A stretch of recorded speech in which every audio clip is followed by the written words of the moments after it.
Esnaflarımızın, sanatkarlarımızın, tüccarlarımızın kalifiye eleman konusunda çok sıkıntı çekiyorlar.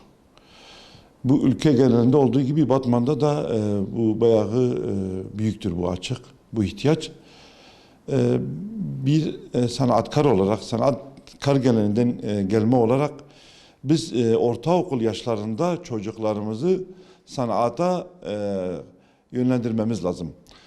Ortaokulla beraber hem okullarımız, öğretmenlerimiz, velilerimiz, rehber hocalarımız onların yeteneklerine göre yönlendirme yapması lazım.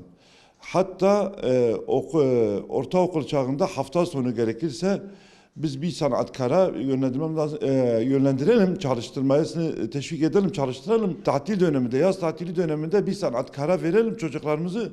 Orada meslek öğrensinler.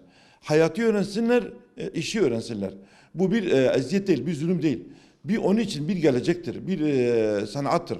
Ticaret Bakanlığı, Milli Eğitim Bakanlığı, Esnaf ve Sanatkar Odası, biz odalar olarak, Ticaret Odası, hepimiz el birliğiyle bu kalifiye eleman sıkıntısını gidermek için çaba sarf etmemiz lazım.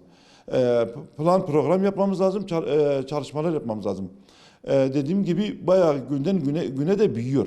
Mesela bir Batman ölçeğinde gerçeğinde düşünelim, konuşalım. Batman'da mesela genç nüfus çoktur. Genç nüfus oranı çoktur. O genç nüfus oranını böyle güzel kanalize edebilirsek çok güzel başarılar elde ederiz. Başarılara imza atarız.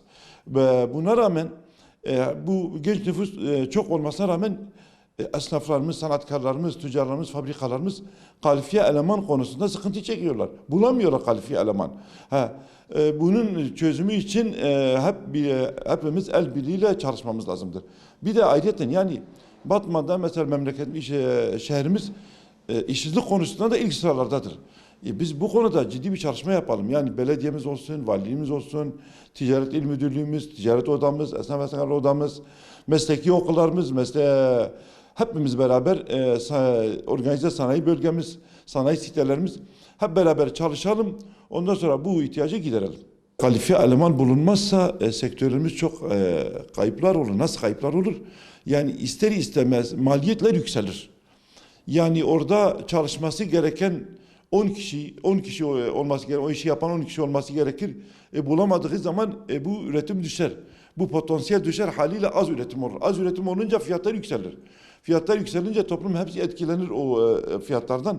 Onun için biz ilk önce el birliğiyle biz buna el atmamız lazım. Çünkü toplumsal bir sorundur. Sadece bir şehrin, bir ilçenin, bir ilin tek sorunu değil. Türkiye geneli bir sorundur. Bu konuda en büyük iş hükümete düşüyor. Ben kendim çıraklıktan gelmeyim. Çıraklık sanatından geleyim. Ben 12 yaşında çıraklığa başlamışımdır. Çıraklık, kalfalık, ustalık. Ben kendi iş yerimi 26 yaşında kendi iş yerimi açtım. Bir esnaf olarak, bir sanatkar olarak terzilik. Ben onlarca usta yetiştirdim. Ama şimdiki usta hiç yetişmiyor. Yani mesela benim kendi sanatımda usta artık yetişmiyor. Hepsi makineci oluyor. Yani hiçbir yeni yetişen hiçbir sanatkar yoktur. Yani bir usta yoktur. Onun için bunu el atmamız lazım. Bu kalifiye eleman yetişmesi için. Bunu ortaokul yaşlarında başlamamız lazım. Ortaokul yaşlarında.